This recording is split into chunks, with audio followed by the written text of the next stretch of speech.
This is Monica Perez. I am here with an old friend of the show and my crypto go-to, Daniel Johnson, who I think you didn't even start this yet, right? Is Based New World, um, is it a blog that you're starting? I see you're on Substack and Yeah. Yeah, that's it's a awesome. blog. I'll be posting there once a week. It's a Well, Base New World, like the opposite of Brave New World. right, exactly. Based New World. And your Twitter handle, which I know you from before, is anarchy underscore dot underscore gov, but DOT underscore GOV.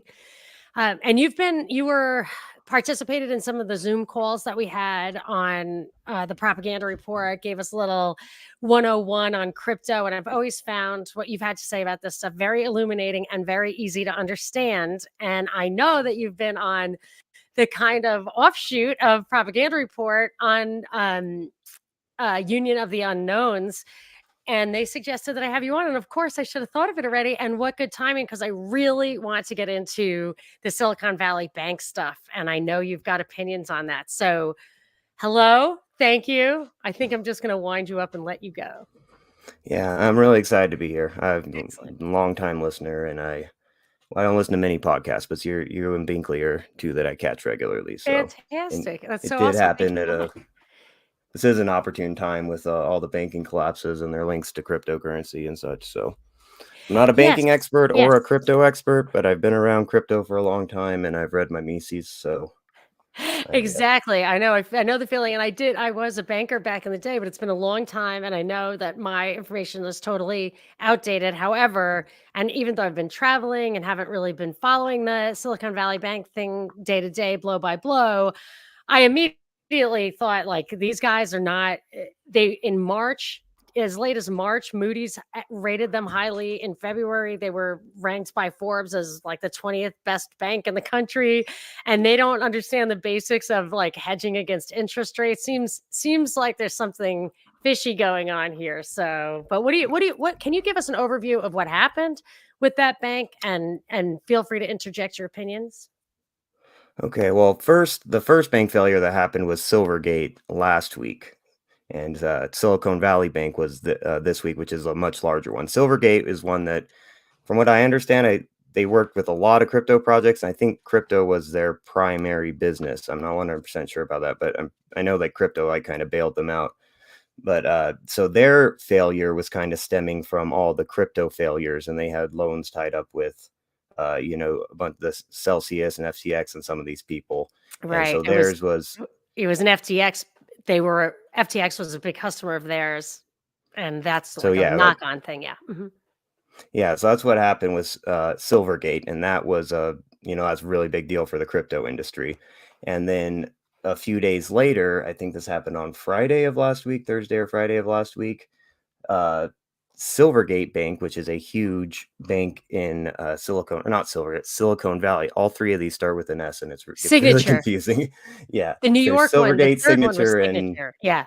yes, okay, but Silicon Valley Bank, they Yes. were the big one that happened on Friday, Yes. and theirs was a little bit different. They are uh, involved with cryptocurrency, but it's not like their biggest part of their business. The biggest part of their business is dealing with tech startups in Silicon Valley, and almost all of them have interest, at least accounts with them. So they're huge in Silicon Valley. They're not really a bank me or you could sign up for. It's for these tech startups with millions of dollars and such like that. So a few weeks ago they posted their earnings report, their balance sheet, I guess, that they were basically 2 billion. I think it was 2 billion or maybe $4 billion in the hole for bonds, because they bought 10-year bonds at a 1% interest rate. They bought these back in 2019 and 2020 when the the Fed was saying they would keep interest rates low going forward, and then they pivoted obviously after the inflation of COVID. So they bought these bonds that are locked up for a long time at a really low interest rate. So today, those bonds are worth significantly less, because you could buy a bond today at a higher interest rate. So why would you buy their bond? The only way you could buy theirs is if they sell it to you for less than they bought it for, 90 cents on the dollar or something like that, so you can make a profit. And these made up a huge portion of their balance sheet. And so once they had this hole in their books, they started trying to raise capital, which spooked a lot of these tech startup investors that were all apparently they were all on a Slack channel together, and they all started talking with each other that, they got this hole in their balance sheet. Can they honor our withdrawals? So they all kind of started taking their money out. And what's significant about this and different than any other bank run we've seen in the past is just the speed of it. It was, let me look, Well, $40 billion in a few hours. I believe that the CEO, this is something I think is crazy. I think the CEO said that people are blaming the CEO for coming out and announcing their liquidity crisis instead of just trying to get what was reported at the time to be $2 billion. You could easily have gotten $2 billion behind the scenes. And I think it's important to note that this guy was a Fed chair, was the Fed, on the San Francisco Fed board until like very recently. His name is Gregory Becker.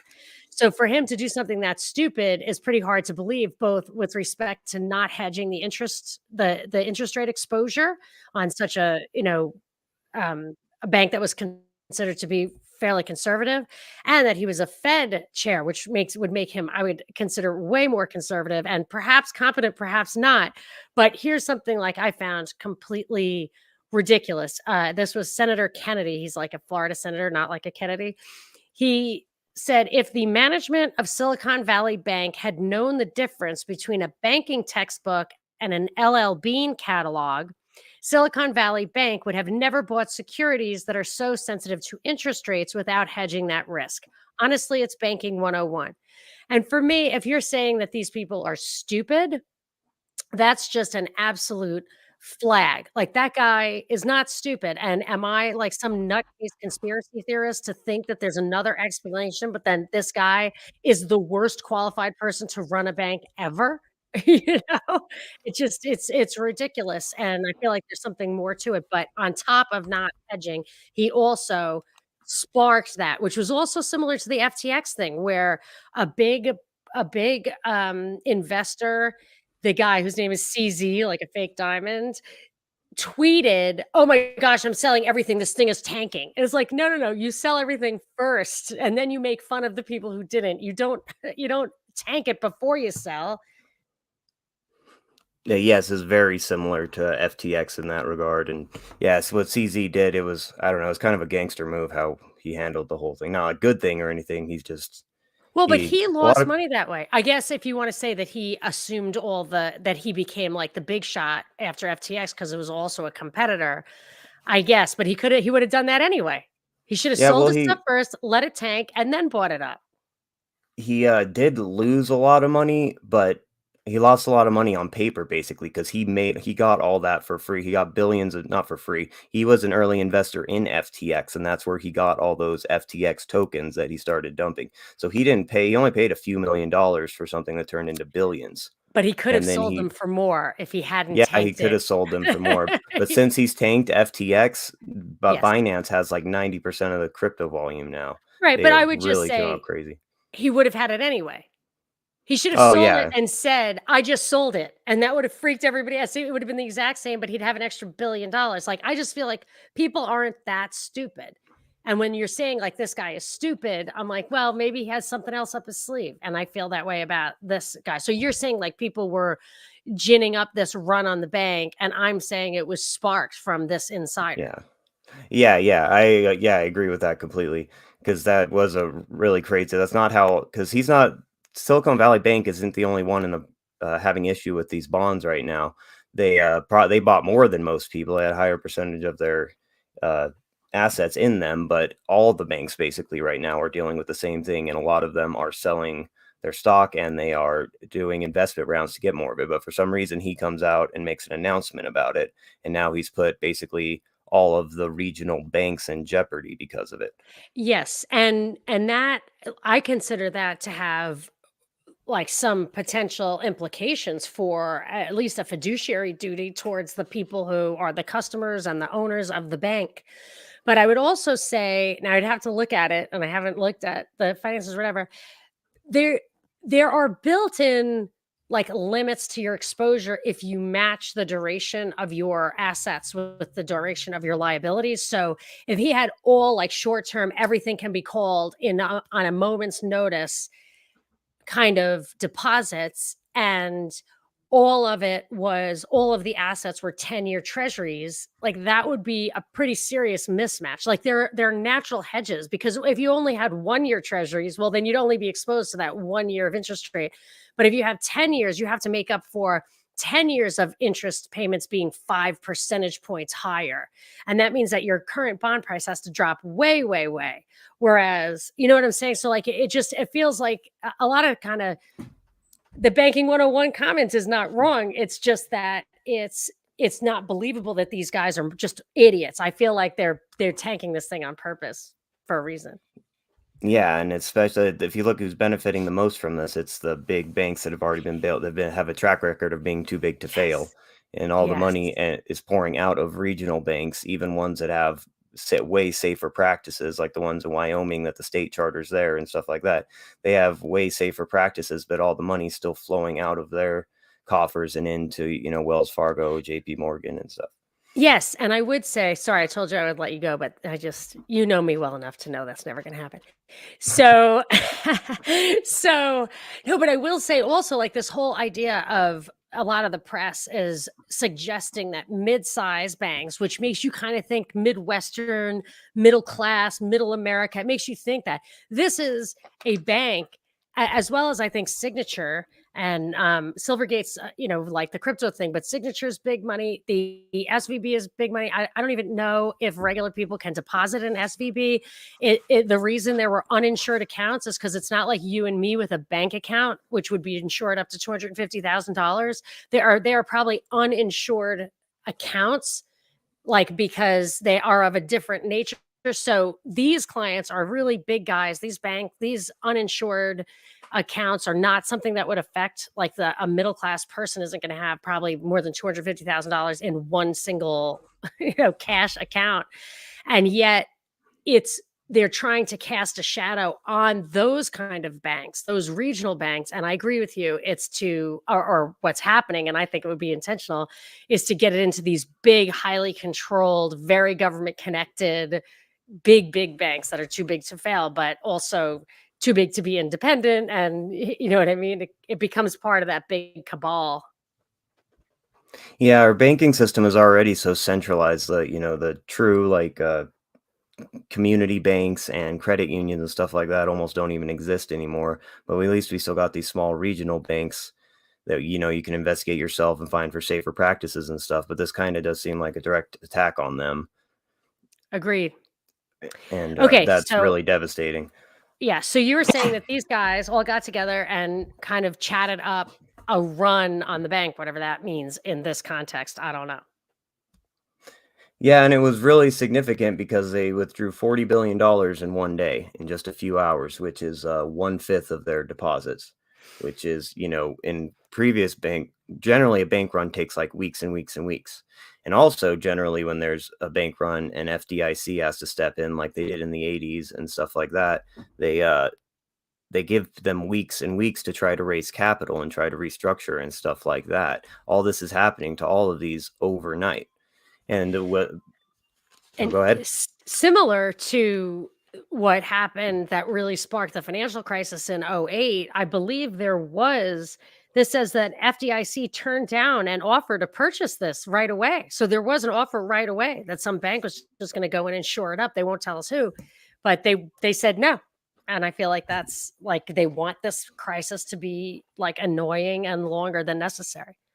Yeah, it does seem that way, and it's just even more suspicious when you count what happened to Signature Bank, because the shareholders at Signature Bank were shocked that they came in and shut them down so quickly, and that they took over so quickly, because they had so far honored all the withdrawals, and they were trying to raise money and stuff like that, and they, referenced previous times FDIC stepped in where they gave them weeks and weeks to, uh, raise capital and stuff like sometimes even months to raise capital and try to restructure. But they seem to be jumping in at the first sign of problems. And maybe that has to do with the size of these runs, like more are happening quickly, but it's still different than it's been in the past.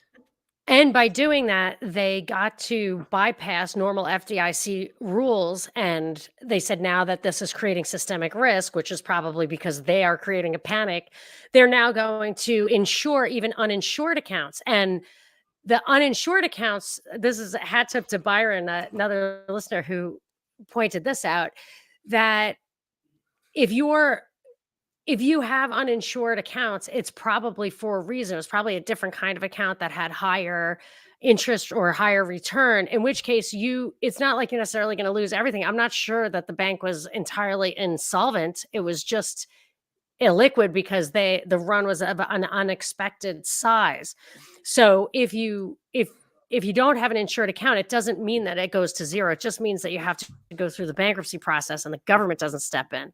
But it does. But then you would lose everything only if you're so far down the list and there's an insolvency at play that you would actually not get paid out. But that's not a guaranteed thing. So they're doing some stuff to make it look funny, and I feel like there's no reason for them. It's not orderly, and I don't like that. It would have been orderly if they did it in an orderly fashion. It actually would have gone better.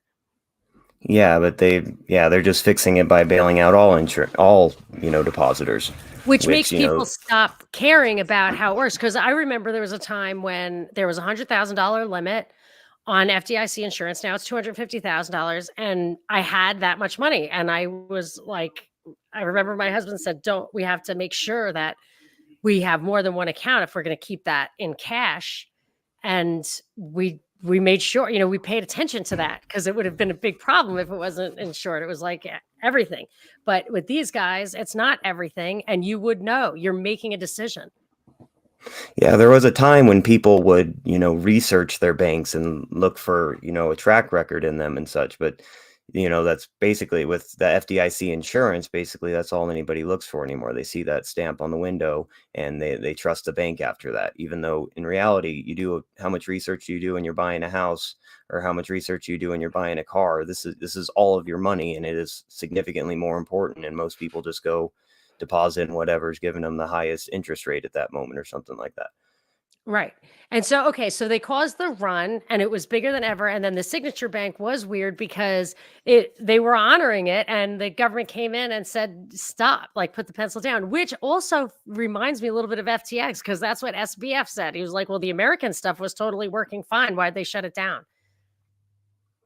Yeah, and the American branch was pretty heavily regulated, so there's a good chance it was all there, and that if they just separated that as an entity from the rest of the bankruptcy, all the American depositors might be able to be made whole a lot quicker. Right. Again, these are different decisions being made by different investors, getting different returns and expectations that all were subject to due diligence. And it's like insurance. Like, you want to make these things separate. You want people to understand the risk they're exposed to. You don't want to clump it all together, because it does a lot of things, but it also distorts how people look at this stuff. Like, if something's too big to fail, you don't have to worry about it. Yeah, and it really gives a perverse incentive to the FDIC insurance in general gives a perverse incentive to the whole. I mean, that obviously Mises taught us this, but it Yes. gives us, a perverse incentive to the broader markets. And this is, a lot of people are saying the shareholders are not being bought out. They're not being paid. They are probably going to lose their money. But I heard Jeff Dice bring this up, that yes, the shareholders are being bought out, just not the shareholders of these three banks. The shareholders of every single other bank are being bailed out, because if they were not coming in and making all of their depositors whole on these bank runs, then other bank runs would be happening immediately right now. Everybody would be rushing to get all of their money out. But because the government came in and said, no, we're going to make sure every customer gets every dime of theirs, that, gave everybody a chance to take a breath. So it's really these three are kind of being the sacrificial lambs for the rest of the banks to be propped up, even though a lot of them have a lot of the same problems. Right now, there's the banking industry as a whole with these same long-term treasury bonds there's $620 billion throughout the entire banking industry. They're in the hole of unrealized losses, to the same problem that they're having at Silicon Valley Bank, and JP Morgan, I believe it was, has something like 40. I mean, they're even bigger. They're a really big bank, but they have like 40 billion in unrealized losses for the same exact thing. So bailing out these specific banks is kind of bailing out the rest of the sector as a whole. And they're saying this won't affect, depositors or taxpayers aren't going to pay for this. The banks are going to pay for this. But obviously, we know that the customer always pays for it, that those costs will be put down onto the, individual bank customers. And if it actually in a lot of these cases, ultimately, the taxpayer pays or the Fed pays or it gets, they buy. I mean, at one point during the last collapse or whatever, 2008, the Fed was buying corporate bonds. So Yep. if the Fed feels like it has to make a market for treasuries to get the interest rates back down against their own decision to raise interest rates, you know what I mean? That's really the answer, is just that they might have to end up monetizing it, which is inflationary. Mhm. So Y- I would argue that the inflation that we're all complaining about right now is simply a function of the 2008 not allowing the actual assets that collapsed to collapse by pushing so much money into that. This is what happened. They just needed to make those losses not mean anything in nominal value by massively expanding the credit supply, which it took them 15 years to do. But that's why our prices are going up, I Yeah, think, they spread out those losses to to the us. everyone who holds and uses the dollar. Exactly, exactly. Because yeah, when they So buy these bonds, they create money to buy these bonds, and the bonds go on the Fed's balance sheet, and the money goes out into existence and dilutes the I previous mean, money but supply. people can really feel it now because normally productivity gains will compensate for that inflation. So if it costs less to make a pair of jeans than $10 and it used to cost 10 and you would pay 20 for the jeans, now it costs 8, you should be paying 16, but they've inflated so you're still paying 20, you don't notice it, but they had to because there was a deflationary collapse. They had to expand it to the point where the actual dollar was worth less because the losses were in dollars. And now you're really seeing it because jeans are $25, not 20. I mean, obviously, jeans are more than that now, but okay. So, you were do you have a theory of why FDIC took over the Signature Bank before it was? Do you smell a rat? Like, what's your working theory there? Well, well, according to like some, I've been reading Mises.org the last couple days, listening to Jeff Dice and stuff like that, and they think the simple answer is just that this problem is so bad they're trying this, there's so much dry brush in the field, they're trying to stomp out the tiny flame the second it appears, because this problem's just so bad and it's all gonna implode if they let it go on. Like I said, Really? these losses on these securities. But, those guys aren't quite as conspiratorial Right, as we right, are, right. That's true. so It's frustrating to me because they'll say yeah. something like, and if I really know the topic, I can usually counter it in like, item by item. But it's just hard for me to accept a problem that we were all aware of for so long. I mean, rates have been going up for a long time, and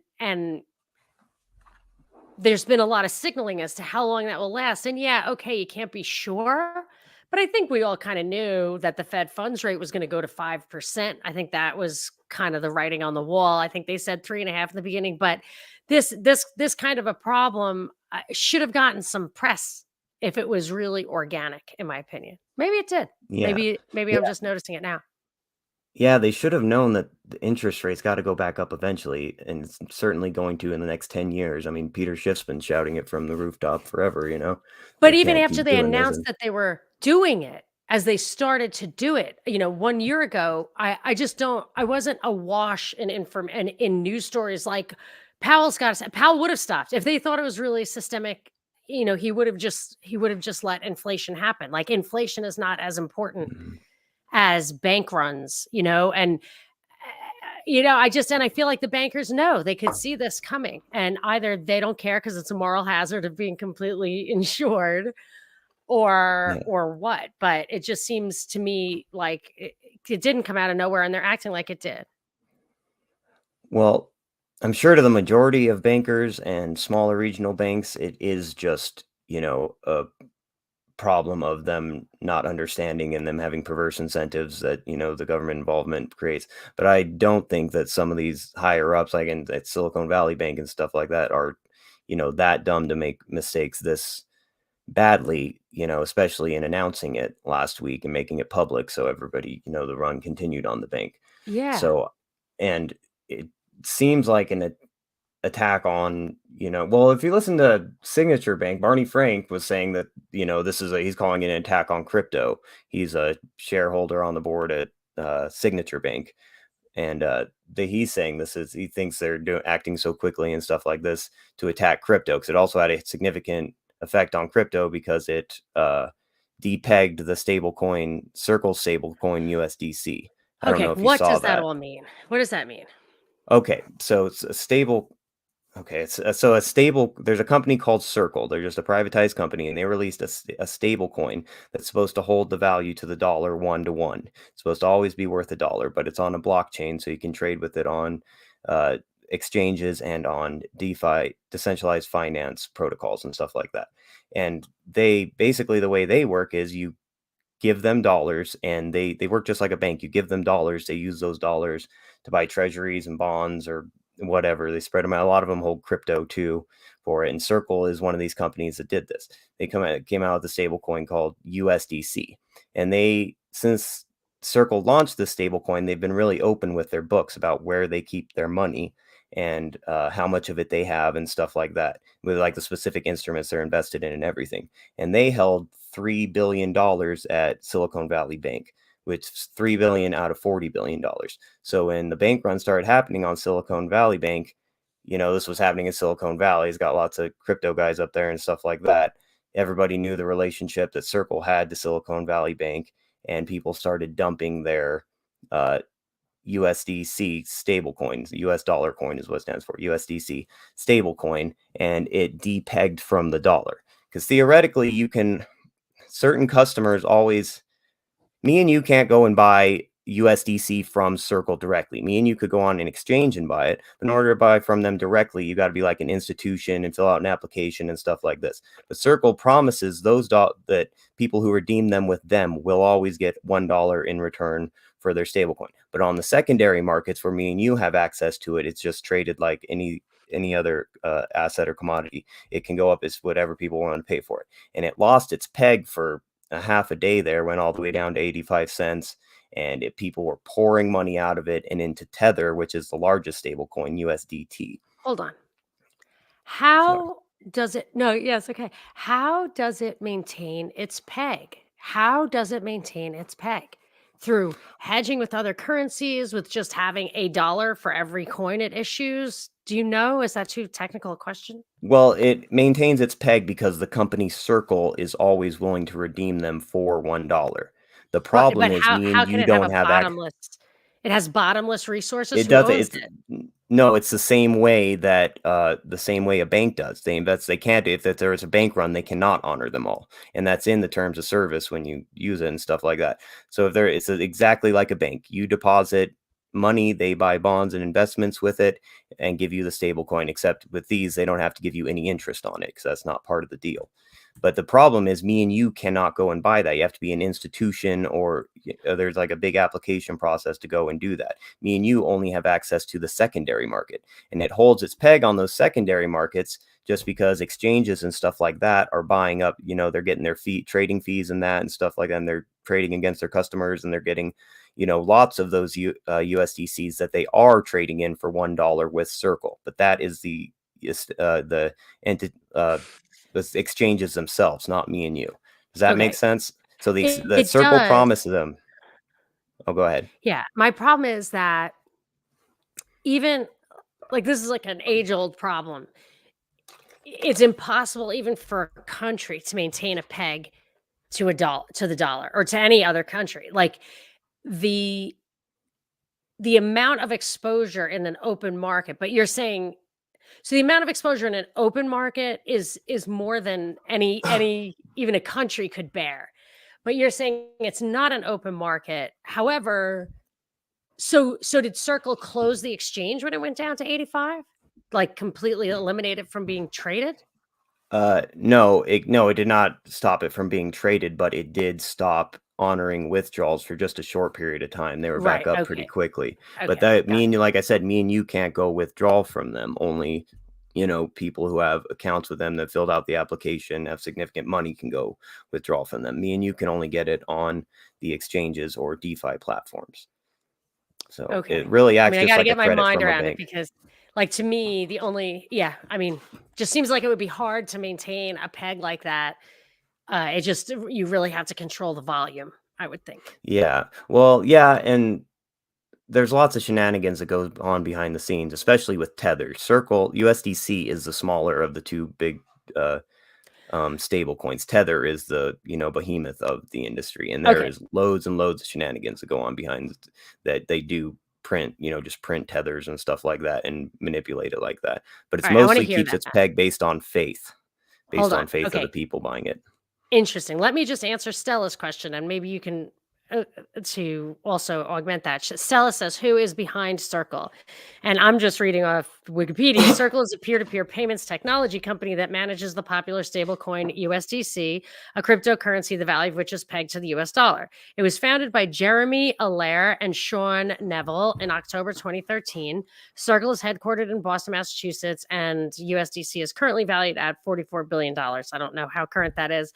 But okay, so it was founded 10 years ago by Jeremy Allaire and Sean Neville, neither of whom I know. But With do you know what investment that money is? from Yeah. Jim Breyer. Are you familiar with Jim Breyer? Oh, why do I He know him? was what He was, what's the name of Excel? Excel, yeah, the Excel Group. He was on the board and in charge of the board of the Excel Group, and they were the major investor in Facebook. That they held the largest stake in Facebook behind Jim Klein? No? Jim Breyer? Jim Breyer, Breyer. And I trust that's what the whole. Oh, okay. I got a Yeah. lot on Jim Breyer once we get Got it. into it. Got it. Yeah. Yeah, Okay. and so that's important here that he is important to what I'm going to get in at the end, at least, that Jim Breyer is one of the major early investors into Circle, which has a USDC stablecoin. So they Okay. and yeah, we're going to get to that. Jim Breyer is super interesting, but Yeah, so he they might be kind of deep state. Let's get to him. Let's definitely get back to him. So keep going. okay. So this depegged, so the USDC lost its peg and people started freaking out. Money poured out of it on DeFi platforms and stuff like that and exchanges and into Tether. Tether actually had a little spike up. It was worth like $1.02 there for a little while because everybody was going to Tether. Now, you question why does USDC, they're more open with their books. They seem to have done things more honestly than Tether. So why did USDC have a run on it, but Tether didn't have a run on it? The reason is the run on USDC started because everybody knew they banked with Silicon Valley Bank, and nobody knows who the hell Tether banks with. And that's the reason. So they're not sensitive to something like this triggering because they are not open with their books and they've never been audited. And nobody knows where, well, we know where some of their money's kept. It's kept in a bank in the Bahamas called Deltec. They were a bank that worked with FTX for a long time too. And they're a really interesting group. They were started its own the CEO of Deltec is the guy who invented or who started Inspector Gadget, did the cartoon Inspector Gadget and a bunch of other cartoons. Yeah, he's a weird dude. But now he runs a bank that deals with all these. Oh, and he lobbied the Bahamas to change laws to accept cryptocurrency there, which is why FTX was there in the first place, was because of Deltec Bank. But they work with Tether, and that's the only bank that we know that Tether works with. So that's why it's kind of crazy that people saw more confidence in Tether because there was a run on the bank USDC used. It's like, we don't know if there's a run on the bank that Tether uses because we don't know what bank they use. They're not open with it. And they have you could do a whole show just on Tether. If you're interested in the shenanigans of Tether's history, look at the Tether papers. And it's just crazy. They used to claim to have $1 in the bank for every dollar in stable coins they put out. They've been admitted in 2019 that wasn't true and that they were invested in debt, but basically the same things that banks are invested in, except a lot of theirs was commercial paper, which is uncollateralized debt. So let me see where I was at here on But my it's very notes. short term, so it wouldn't have the interest rate risk probably. Yeah. So let me see where I was at. So, okay, so stable coins, and it's really important. Stable coins depegging is a huge deal in crypto. And even though this wasn't the largest stable coin, that's Tether, this is still a big deal because stable coins are the majority of crypto volume. 76% of the volume of cryptocurrency, and I looked it up today, that's today's numbers. 76% of crypto volume in the last 24 hours is USDT, is Tether. 9% of it is USDC. So that's like 85 or almost 90% of the daily volume is in these stable coins. And that's on every exchange everywhere. They dominate the industry. And So they're wait, stable coins are behind every crypto transaction? not every, just most of Right. them. Okay. There are some platforms you can buy with US dollars, which I would suggest doing, but all of those platforms you have to KYC with. You have to provide your information and stuff like that. Like Coinbase, Kraken, and a few of Right. these that are Yes. regulated exchanges, you can deposit dollars on there and buy crypto with it directly. Offshore exchanges like Binance, Bitfinex, KuCoin, these like that are unregulated, they can't accept dollar deposits. So that's why these stable coins were invented. That's why Tether was invented. Tether was created by the exchange Bitfinex. They lied about being connected for a long time, but now they openly admit it. Bitfinex they got one of the biggest crypto hacks back in 2016 was from Bitfinex, and a lot of people seem to think that it wasn't really a hack; it was more of an inside job. Anyways, they've been in the news a whole lot, and the Tether in general and Bitfinex both, let me find my notes on this real quick, have they've been, convicted of, not convicted, but they admitted to fraud multiple times over, and they've lied about where they had their money multiple times. And for months on end, they didn't even have a bank. They were saying Tether was backed 1-to-1 for months when they did not even have a bank. So I don't know where this money was. That was until they got in with the bank down in the Bahamas. But Tether was started by, do you know who Brock Pierce is? No, but I have a supercomputer on my desk, so I'm gonna look it up. Yeah, he's an interesting character. He was like a child actor. He was in the Mighty Ducks. He was the coach's, like the young coach when they do the flashbacks of when the coach was young. He played that character in it. Mhm, mhm. And he was like one of the early investors in Bitcoin. He was one of the only guys in there that actually had significant money to invest. Anyways, it was launched by him. And I'm sorry, I'm having trouble finding my notes on this, and there's so That's much all right. to it, I can't remember it all. I just want to do a quick thing over Tether so I can get into Jim Yeah, Barrera. whatever you want. We'll go at your pace. And thank you to all our live listeners, but we can edit a few of the pauses out. So do not feel Oh, pressured. okay. Yeah, do Oh, not all feel right, pressured. cool. I have a very nice and understanding producer. So yeah, it was started by Brock Pierce and the owner, or not the owner, but the CEO of Bitfinex, Giancarlo Davasini. I'm probably not pronouncing his name right. I've only ever read it. I've never heard it. He's a former plastic surgeon from Italy. And no, I don't know how he got involved into crypto and banking and stuff like this, but he's a plastic So surgeon that went to open a. in 2014, they established Tether? Yeah, 9 years ago? yeah, they've been around forever, which is really interesting that they've been That able is to exist interesting. this entire time when similar projects like Liberty. Did you ever hear of Liberty Reserve? Do you remember that? It was Mhm, in 2013. It was basically a stable coin. It was a platform you can go deposit your money on and send it to people with just an email address. mhm. And they got shut down immediately, and the guys running it got thrown in jail, or in jail in France, like immediately. And they were working Yet this off guy in didn't. yeah, but yet these guys have been going for 9 years. They've had run-ins, they've had settlements with the New York attorneys.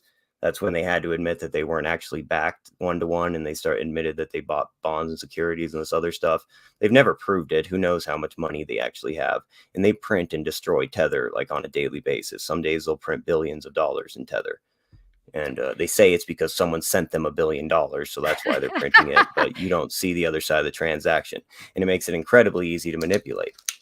It seems And fishy, I have to say, when oh when my some gosh, things it's crazy. survive and others don't, and then people blow themselves up like the SVB people, like it's Yeah. SVB. Yeah, okay, keep going. Okay, so let me make sure I got all this, and then I want to go into Jim Breyer. Okay, actually, let me explain. Stable coins are quite a bit different from like Bitcoin or something like that. They are like Tether is a token that is minted on the Ethereum blockchain. Like anybody can go and make a token. You could go make a token on Ethereum blockchain. You can make it have as many of them as you want. You can make it do whatever you want and then launch it. And you could sell it on these DeFi apps, these DEXs, decentralized exchanges. And you could literally do whatever you want with them. Program them to, inflate like crazy, program them to deflate, program them to have a tax on every transaction, stuff like that. There's even one case with this token, this scam token called Squid Games. They're copying the TV show where they created a token you could buy, but you could not sell. It was a really, really good scam. Wow. Yeah, the Squid Game. I think CoffeeZilla did a special on Squid Games. Yeah, So you it couldn't was even really use it? funny. You couldn't even No, trade you for it? couldn't use Oh it. my Yeah, you gosh. couldn't sell it. It was really funny. Wow. Or I guess not funny. Funny. A Anyone lot in of people jail lost for money that? into it. So yeah, so Tether, no, not yet. That just happened like a year ago. And most of these, they take forever to investigate financial crimes. And there's so many of these crypto scams, like who knows if a lot of them will ever get locked up. But so these stable coins are just these tokens on the blockchain. And while like a blockchain like Bitcoin is decentralized and has a fixed number of coins, like you can't go and create new coins on there. Whoever makes a token on Ethereum's blockchain or whatever blockchain it's on, they could do whatever with them. They have centralized control over the wallet. So Tether and USDC and any other stablecoin, to be honest, can freeze your money in your wallet. They can delete the money out of your wallet. They can obviously track it. It's all on the Ethereum blockchain, so anybody could track where it's going as long as they could link it to a name. But they have the ultimate controller. They do it for the government all the time, especially Circle. The government subpoenas them for someone who stole some crypto in a hack, and Circle freezes it and sends it back to their coffers, and gives cash to the FBI or whoever's investigating them. So it kind of has all these tenets that a CBDC might have, but it's already out there and it's already being used. Sometimes up to $100 billion in transactions a day with Tether. And it's already being used by people all over the world. So I just wanted to any of point out. that. Yeah, the stuff the one that's chosen. It was the one that was chosen. Yeah. And I'd say, okay, so now I'm going to get into Jim Breyer, because this is a good time for it. Yes. I already showed that he was. Oh, go ahead. And it's Breyer because it looks like Breyer's ice cream. Is that how it's said? I do most of my like Breyer's ice cream, but yeah, it is. I think it said Breyer. I think it's pronounced Breyer. Yeah. But I do most of my research through reading, so I don't. Yeah, really I know the feeling. Hear it very often. So Jim Breyer. I'm not questioning that. I'm just so people know. But I see like all the red flags. Although I have these red flags too. He went to Stanford and Harvard, but did he go to community college? So, right. but here's one that I do not have, and I just did a show with Mystic Mark from My Family Thinks I'm Crazy podcast about like the geomancy of New Haven, Connecticut, and this guy's from New Haven, so I'm gonna. Oh yeah, he is, isn't he? Yeah, I listened to that episode too. So Jim Breyer, he got his first claim to fame was being the head of Accel, the Accel Group. I always forget the name. Yeah, Accel Group, which was the first major investor in Facebook, and they owned 11% of it at the time, which was their biggest shareholder besides Mark Zuckerberg. And then he led a bunch of funding rounds into a bunch of companies like Etsy and Spotify and stuff like that. So he's made money through that. But the big thing that he did was he became part of a group called IDG Capital, which IDG Capital was the very first company to invest, the very first like global firm to invest in China back in the 90s. And let me find my notes on it real quick so I could say when he took over. He took over it. Yeah, the Accel Group partners bought it in 2004, I believe it was. Yeah, they started a joint venture between Accel Partners and China-based IDG Capital Partners in 2005, and he got put on the board of IDG Capital Partners. And they're a huge investment in China and India and stuff like that. They're a huge name over there. You might know them by their subsidiary companies like Tencent or Baidu. Are you familiar with either of your? They're huge tech companies over there. So anyways, Tencent is the company that owns WeChat. Are you familiar with WeChat? Mm-hmm. It is the Chinese everything app. It is their, Mm-hmm. email, it's their social media, and most importantly, it's their payment system. Apparently, when you're in China, nobody even wants to take, I think they do have cash there still, but nobody wants the cash. They just want you to pay over WeChat. That's how you have to pay it when you're there. And Tencent is the company that owns it, and Brayer is the major player in IDG Capital that owns Tencent. Well, anyways, Tencent also owns a company called Digifinex. Digifinex is the company that owns Tether and Bitfinex. So Tether, the other stablecoin that is the largest stablecoin in the world, is he's a major player on that side too. So for USDC and for USDT, which together make up almost 90% of the daily crypto volume, he's the one that started all of that. And he is also on the board of Tencent that owns WeChat, which has, a stranglehold over the payment systems in China. So between the three of those, he has a huge, influence on payments all over the world. And that's the I mean, his resume is insane. Like he's oh on the man. board of Blackstone. He had something to do with the Harvard Experiment Fund, which I never heard of, which is, I guess, how they pick winners, kind of like Stanford Research Institute. I don't know. Mhm. He's got KKR he was at. The big one he was a part or the really suspicious one he was a part of, he was led the Excel buyout of BBN Tech, BBN Technologies, which is Yeah. full name is Raytheon BBN Tech, but it's a different company from Raytheon. It really confused me for a while there. Really? Yeah, because when you search BBN Tech, the Wikipedia pops up Raytheon Tech. But then if you Google Raytheon, it brings up Well, it must have Raytheon, been the part of Raytheon at some point, and Silicon that's Valley what I'm is wondering. a sister of the defense industry. I haven't dug into it that far, but that I really want to know why they're called Raytheon. Both of them are called Raytheon, but they have connections to the defense industry even without that. Yeah. They because they let Excel and one other firm bought BBN Tech. Can you guess what the other firm was that bought BBN Tech? In-Q-Tel. Oh my gosh, So the CIA VC incubator. Well, that's that. But Raytheon did own BBN. okay, all right, I was confused by that. So yeah, I Yeah, guess they it's split off an from. American research firm. It was the parent organization has included Raytheon Company.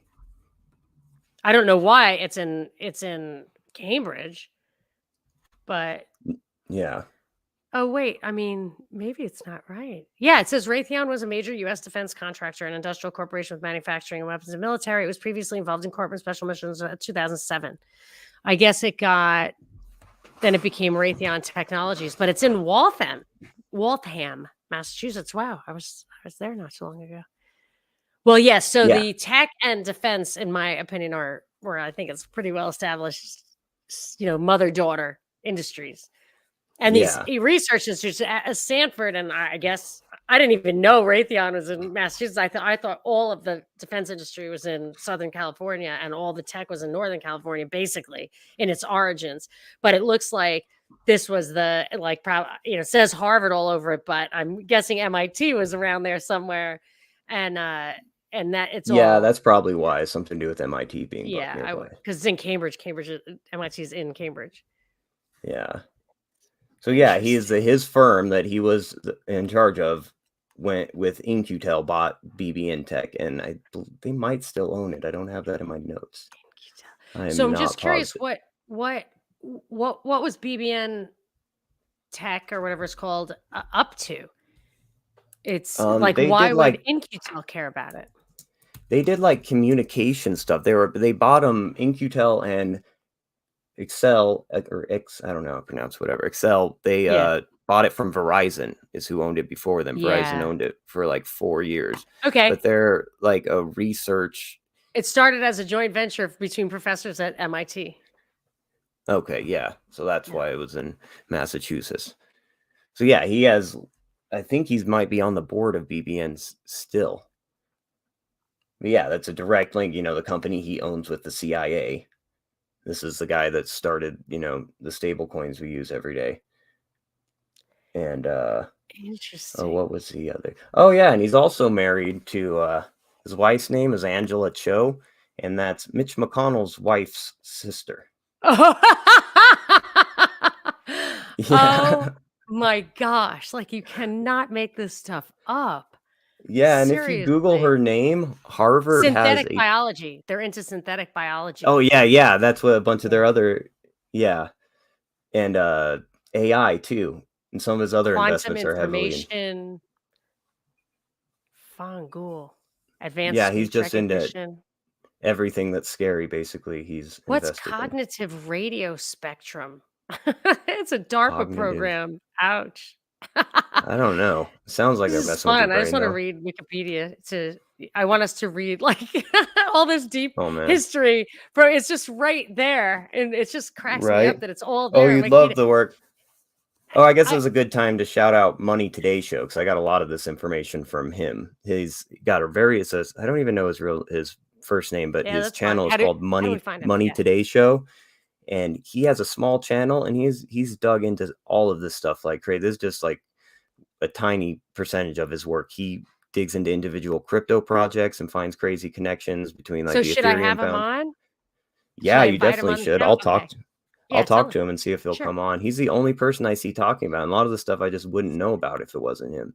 And But he's this is talking about doing stuff with Stanford Research Institute, which is SIRI, SRI. SIRI is named for that.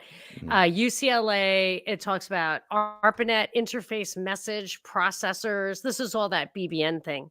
But I have to say, those connections, like I look at as soon as you open, you find the right guy to click on, and then it's just like all it just cascades down on you, all the deep state stuff. I have to say, and I was traveling, I was at my mom's, and I try not to do the news when I'm at my mom's house because I just want to hang out with her because she's really old. So I wasn't really paying attention to the Silicon Valley Bank thing, but as soon as it happened and somebody texted me up, you better, keep your radar on, which I did not.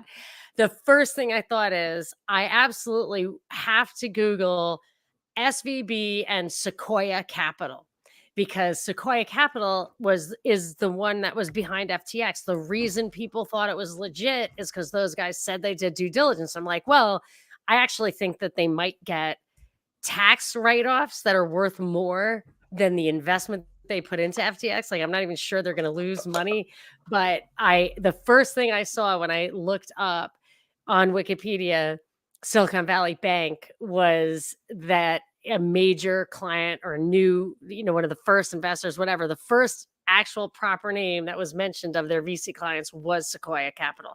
I don't know if that means anything, but I look for these connections, and when I find them, like, then I feel like I'm on the hunt. And this guy, like there's like an endless number of threads to pull on this guy for sure. oh Jim man, it goes Brown. like crazy. He got me looking at Anita Jones. Have you ever heard of that girl? That lady? No, but I do need a Well, Jones every once in a while. she was the one that led the In-Q-Tel board with Jim Breyer from the Excel board in the buyout of BB Intech. So they worked together buying out BB Intech because she was on the board of In-Q-Tel. And she was the former, from 93 to 97, she was a director of defense research and engineering, which is the manager of DARPA, basically. She was in charge of managing DARPA from 93 to 97. And then she's who got together Yes. with Jim Breyer to buy BB Intech. And yeah. Yes. And who are the Chos? I know that Mitch McConnell's wife is super rich or from a super rich family. Is that possible? I mean, does that Yeah, sound familiar? when I Googled her name, Harvard has a page just about her, and apparently there's six of the sisters of the Chos, and they all are all really successful. Six Angela, sisters. What country are they from? I think they're Chinese. Do you get to Yeah. have 6 daughters in China? Or wait, maybe they're How old are maybe they? they're Chinese Americans. They might be American. They're they're in their 40s, 50s. It was one of the first things that came up when I searched her name, Angela. So now we're So descending yeah, into they had a the page, History Homo right? stuff. Do you ever listen to History Homo? I know you don't listen to a lot of podcasts, Oh but yeah, I have listened to them they're before. funny. I really like them. But you'll go on their show and they'll just like start reading Wikipedia. It's fun. It's fun for me. I mean, it's fun for me because you just like go down rabbit hole after rabbit hole. But I feel like we're ripping off their format of just looking stuff up. Right. Okay, so Well, I she's the jump. CEO Yeah. of Foremost Group, which is a very large Chinese shipping company, which, from what I can tell, they have some involvement with a cryptocurrency project called oh crap, what was it called? It was basically a tracking blockchain for tracking shipments and stuff like that and doing inventory. What was the name? VeChain, that's it, VeChain. They're basically for, you know, tracking and doing a easier way of tracking your shipments and what's the word I'm looking for? Uh, Supply chain yes. stuff, Yeah, so basically, which is really, when I think of that, I always think of have you ever where did I read about this? They have this technology where basically they have this liquid that they can spray on anything. They spray it on food or anything like that, but a barcode reader, if you could spray something with this liquid, then take a barcode reader and scan it with it, and it'll give you information about whatever, same as normal barcode reader, but it's like a liquid that you could spray on food.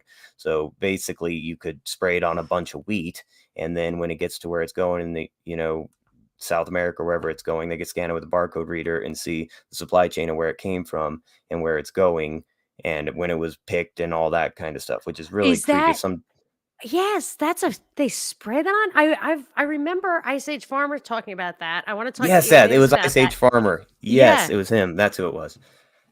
but I didn't understand that. Okay, Yeah, but I anyway, understand that you've got a lot to talk about. I have to figure this out about, Mitch McConnell's wife. Is her name Elaine no, Chao? she's Oh, Angela, and oh, Mitch McConnell's wife. I don't remember. how do you spell the last name? CHAO? CHAO. Okay. Okay, so, I only say that yeah, he says it's 3 okay, they're from Taiwan. Oh, okay. Yeah, I he guess I is just father to assumed they 6 were from daughters. China.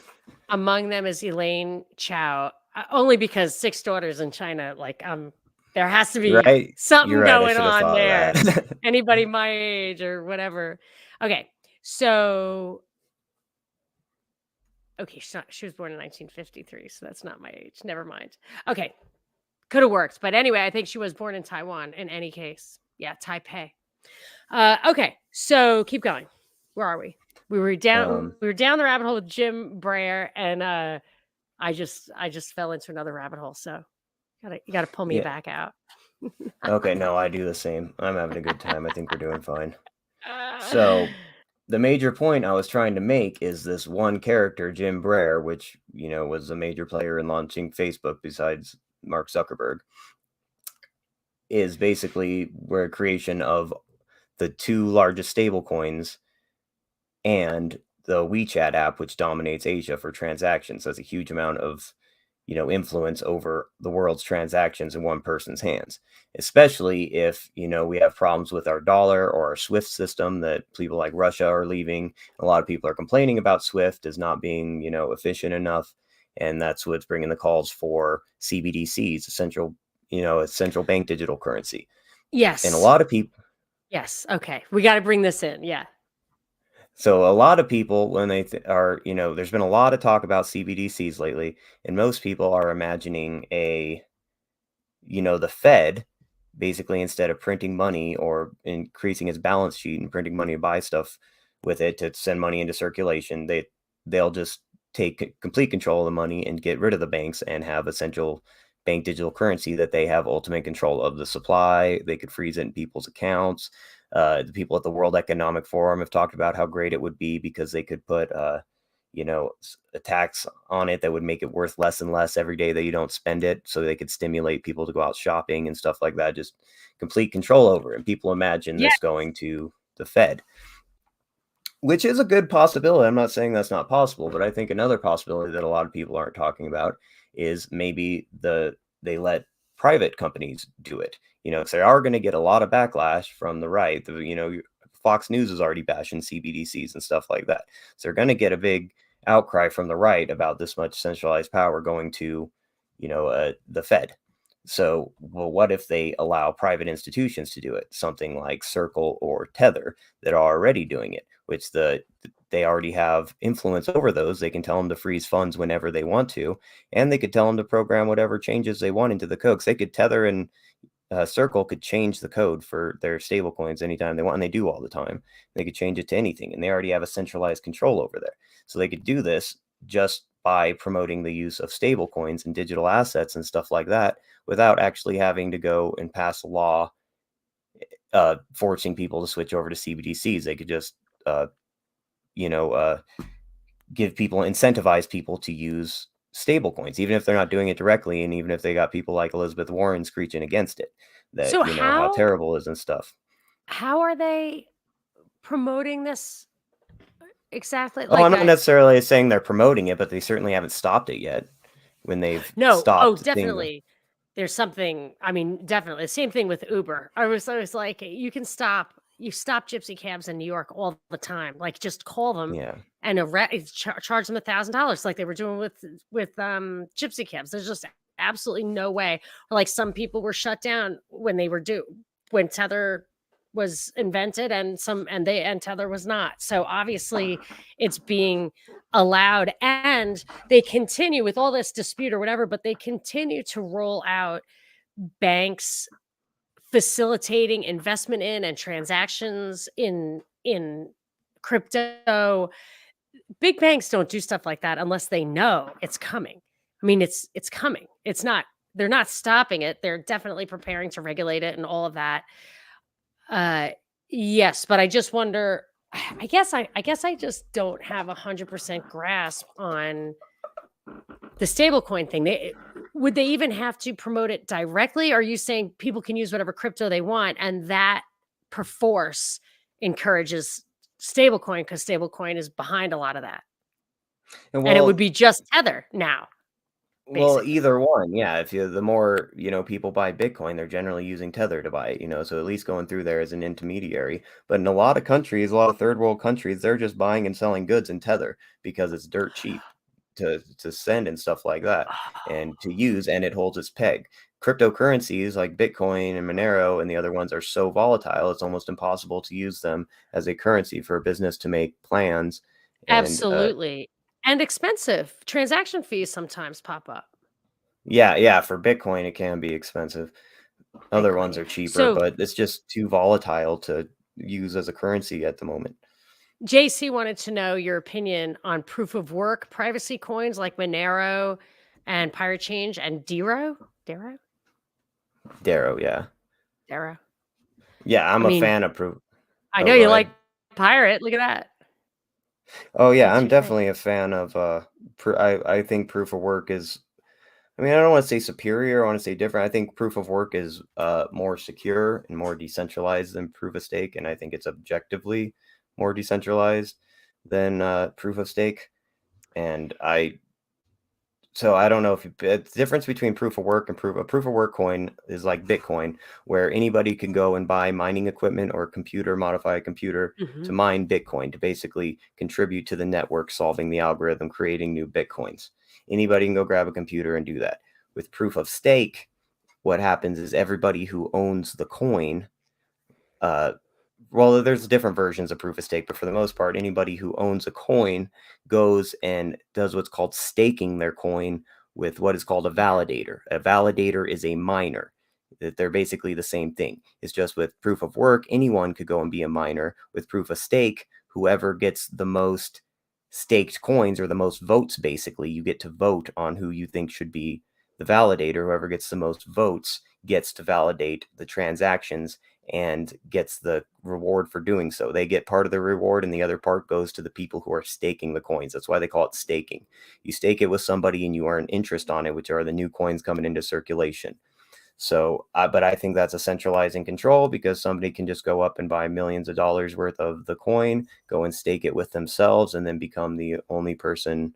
You're not the only person. They usually have hundreds or thousands of validators, but one of the people that get to do it. It makes it incredibly easy. There is a centralizing way that somebody could go and buy a significant stake in it and get majority control over it. With proof of work, you can't just stake the coins you've bought and keep control influence over the network. With proof of work, you have to continue to contribute to the network every day. That's why they call it proof of work.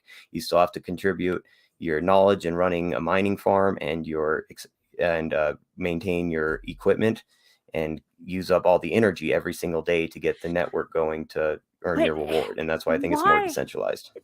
But that just seems like such an arbitrary thing, so wasteful. It's work that does nothing. Like I remember Bill Gates got a patent on something like that. He has his own coin that's just, work. I read about that, but I don't understand it at all. And it just seems like it's just work for work's sake. Isn't that weird? Well, I mean, I get what you're saying because there's nothing physically being created in the world or anything like that, but that is what maintains that's what is the Bitcoin network, That's every I 10 minutes a new block is understand. created Yeah. and also it doesn't necessarily have to Bitcoins and other proof of work coins are moving towards more like renewable energy sources and energy sources that have been wasted otherwise. Like here south of where I live here in New Mexico, we have oil and gas fields everywhere. And south of me, they have this huge Bitcoin mining farm where they are using the gas that they would normally burn off when they have too much gas. Oh, They yeah, can't get it to where it flaring needs to gas. That go. is so Yeah. And insane. God, they I just can't made it stand illegal. it. They made it illegal here in New Mexico, so they can't uh, do that anymore. They have to find something to do with it. So they buy a bunch of gas generators and set up a mining farm out there.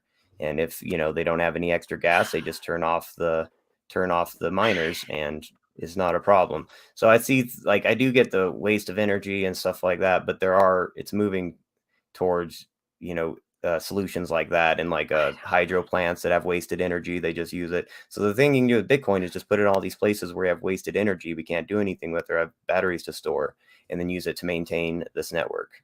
Okay, well, I will say this, that it seems to me this concept, so Bitcoin, there's what, 80 million or something ultimately? uh How there many will will be there 21 million. There will 21 be. million. Okay. So here's the thing that I've always said about gold. Like there's a few things that I think are absolutely gifts directly from God to mankind. Weed, oil, and gold are at least three of them. There's a fourth one I can't remember, but so with gold, why it's so genius in my opinion is it has so many qualities that make it's soft, it's immutable, I guess. It's it has this really unusual quality, unique, I would say, in that there's a stone called a touchstone that if you rub gold against, it can validate that it's real gold. It can verify real gold. So it made it all of a sudden really hard to counterfeit when gold was used as coin. And the thing with gold is the more there's still gold in the ground. And the reason there's still gold in the ground is that it wasn't valuable enough to extract it. Whereas if you have a shortage of gold or you needed more money or whatever, it would be worth more to extract it. So you would use more expensive extraction techniques, and that's how it works.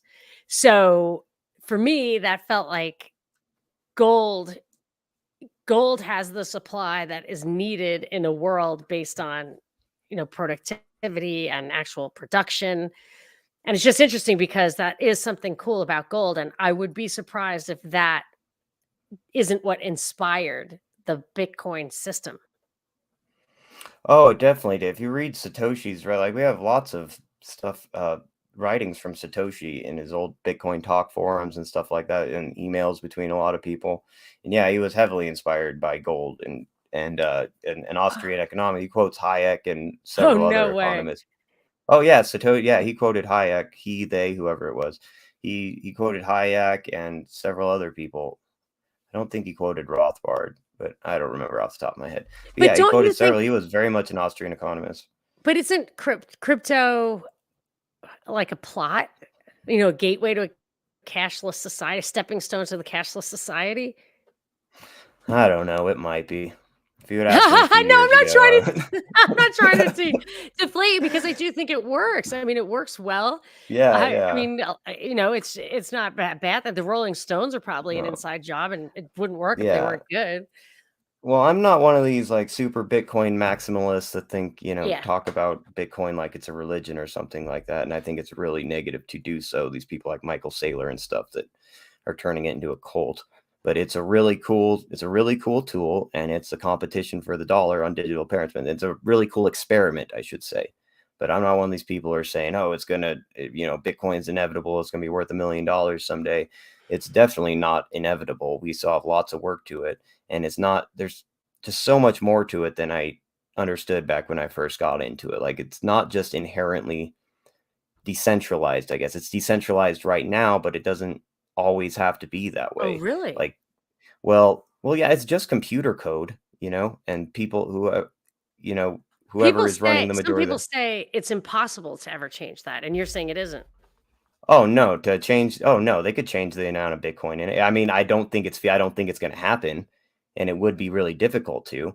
But the way because Bitcoin gets updated regularly. It's not just a software that came out, in 2008 and nothing ever changes with it. It can't be because computers upgrade every year. If it was a software that just came out and never had to be upgraded, then we'd all have to use computers from 2008 to run it.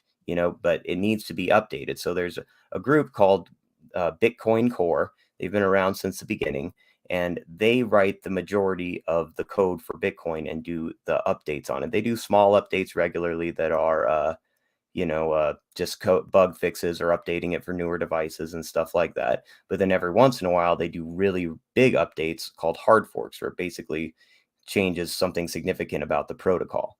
And there's no one saying that this company has to do that, or that when they come out with a new code that the miners have to run it, because basically they come out with a new code and say, here, we fix this, this, and this.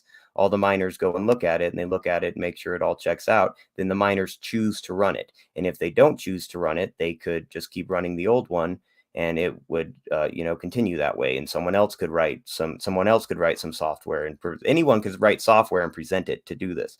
But most people follow what Bitcoin Core does, and it hasn't always been that way. This was the block size war in 2017 when Bitcoin Cash forked away from Bitcoin. This was a big it was a huge, it was one of the biggest things in crypto history, is this argument. It was basically Bitcoin Core wanted to make this update to Bitcoin that the half of the community didn't agree with, and the other half never came to an agreement. Basically, it was over the block size, how many transactions in every single block, and they never could come to a settlement. So the chain basically forked. The update was made, or actually technically Bitcoin Cash made an upgrade to Bitcoin Cash made an upgrade, a different upgrade than Bitcoin Core was putting out. But the people who are on Bitcoin Core side used their software, and so it split off into two separate chains. And so that's what Bitcoin Cash and Bitcoin are. They split a split of the It's a same thing. schism in Bitcoin? Oh yeah, and that's not the only time it's split off. There's Oh, it's several Bitcoin. Then fantastic. there's Bitcoin SV, Bitcoin Satoshi Vision, Bitcoin Gold, uh, eCash, which is one Vin Armani is associated with now. Those are all Bitcoin forks. That these were people who said, we don't like what Bitcoin Core is doing, so we're going to either continue running the old one, or we're going to make some changes of our own. So How no, does there's been a huge big how schism. does that change the number 21 million? Well, it doesn't on the Bitcoin blockchain, but yeah, when you fork the chain, if you hold Bitcoin, like when Bitcoin Cash and Bitcoin forked, if you were holding them during that time, you got a copy of each coin. So if you had 10 Bitcoin, when Bitcoin Cash forked, you had 10 Bitcoin Cash waiting for you.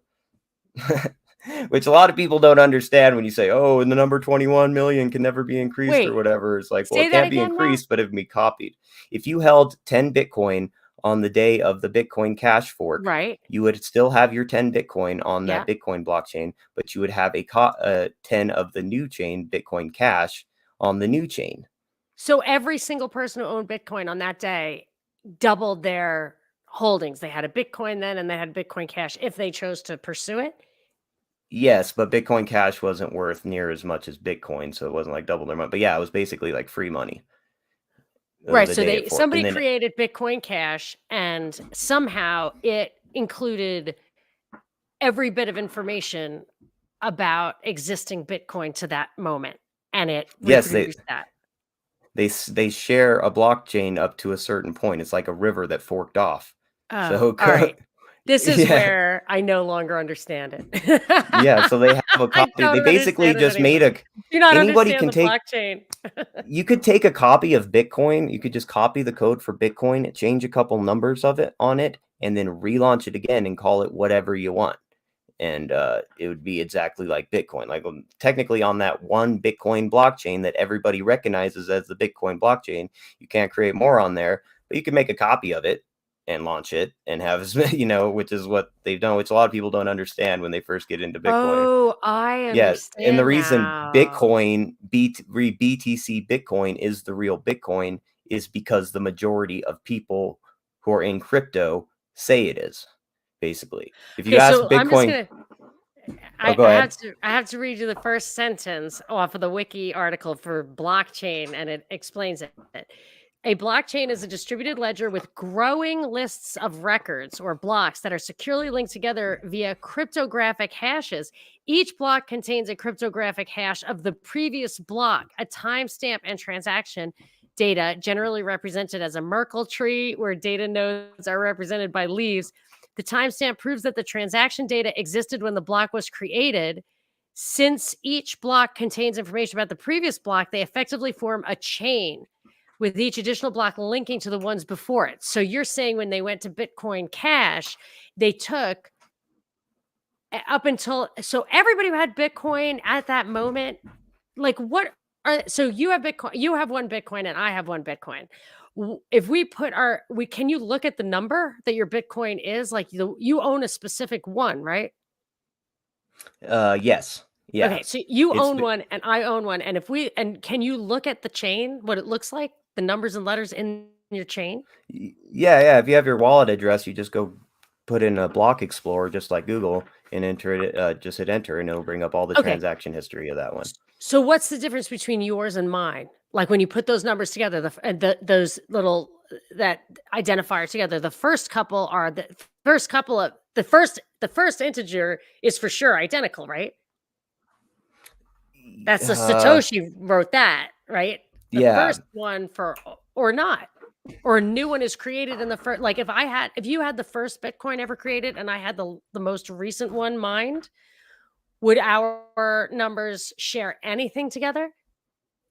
Well, technically, they're supposed to be fungible, so there should be, one is the same as another. And the blockchain is constantly keeping track where every Bitcoin is at any given moment. So you can't like create a fake one and put it in there because that would make, if you put an extra Bitcoin in there, that'd make 21 and 1 million, Yeah. 21 million and one Bitcoin, and the blockchain wouldn't know where to put it. Because you really don't have, when you have Bitcoin in a wallet, you don't have the Bitcoin. It's on a blockchain. You have the keys to that Bitcoin on the blockchain, basically. Right. And so the blockchain knows where every coin is at every time. So, but what does make them individual is the transaction history. Since you can look up the transaction history of them all, you can see where one went, where one didn't. And that's why certain Bitcoins get flagged by exchanges and stuff like that. Like if you steal some Bitcoin in a hack, Oh my or if you buy gosh. some oh That's the yeah, opposite of anonymous. oh yeah, exactly. And this is what threw Cash me, is so like much I was better. So is oh, that's why gold. I was so naive in the beginning, back when we used to say Bitcoin is anonymous, because it's kind of the Yeah, opposite of anonymous. It's as right. anonymous as Twitter is. But once you can link Yes. an email to Twitter, then you know who it is, or you can link an IP address to Twitter, you know who it is. Most people are buying their Bitcoin from an exchange where they give them their ID and information like that. So once you buy it from there, then it's very easy for any novice just to watch where it goes at any time. And they I blacklist Bitcoin. And their I Bitcoin, get this, Bitcoin that has been seized by the government uh, sells at a premium as opposed to Bitcoin on the open market, and it because it's sells on been a premium. baptized later. Yeah, It's it's been gotten its stamp of validated. approval. Yeah, it's got the stamp of approval from the federal government. Okay, this is coming straight from us. It's good Bitcoin. It hasn't been used in a crime. It hasn't been brought Wow. from North to Korea. So it sells at a premium, and it's mostly that's when the institutions that buy Bitcoin, a lot of them pay a premium to get it through the government, as opposed to. I've always thought that was a funny anecdote that Bitcoin That's sells at a really premium funny. when the government approves of it. And this is Yeah. why me and so many other people have gotten to privacy chains as we learn more about Bitcoin and the Monero and Pirate Chain. And just an FYI, I've been heavily involved with Monero in the past, and I am very heavily involved with Pirate Chain today. and I consider, the developers and team members of Pirate Chain, I consider them my friends and stuff. So I am honestly biased towards it, but that's why I like Bitcoin and Monero and stuff. It has all the aspects of Bitcoin, except you can't go and just type someone's address in and see their entire transaction history. The owner of the wallet, you could, if you own some Monero or Pirate Chain, you could go look at your transactions by unlocking it with your, keys. You can look at your transactions to provide them to tax collectors or something like that. Or you can keep them private and nobody else can look at them. And they have Pirate Chain especially has very, very hardcore encryption. zk-STARKS encryption. It's the most private currency in the world, in my opinion. And it's more like cash, and it's more fungible because you can't flag a Pirate Chain. You can't flag a Monero. So that's why. Oh, So go ahead. you, like, your little logo there is pirate. Are you Yeah, involved? Like, I just threw said it on hi there. to them at Freedom Fest. I was like, Daniel told me to say hi. They have Oh, little yeah. booth Oh, well, Freedom I Fest. mean, I'm not But like what does that paid by mean? Why do them you or have anything. that? Why do you have that? Oh, just because I saw you could put a picture there while I was waiting for you, and it was one of And the few you pictures I had saved on my computer. So you I love like it. Pirate Chain. It's not that Oh, you yeah. make money. You don't get a Are you in No, business for I've Pirate never Chain? been paid by them. Right. I've Okay. just done like marketing work, like market it. You don't have to ask to do it. Anybody can start marketing Pirate Chain, and anybody can go write articles on it and stuff. I'm just go to their meetings every week and listen to their developer meetings. And Why? I donated to the, when we were trying to raise money for our code to be audited, I donated to that because it's super expensive and stuff like that. Why? Why do you care? Because Pirate Chain is everything I thought Bitcoin was when I got involved with Bitcoin. And I think And you privacy is more important than ever. and you want it to exist? You want to use it? Like, why Yes, is it something that engages you? Yes, I want people to use Pirate Chain and Monero as cash. I want them to make purchases with it, which I know it's really difficult right now because it's so volatile.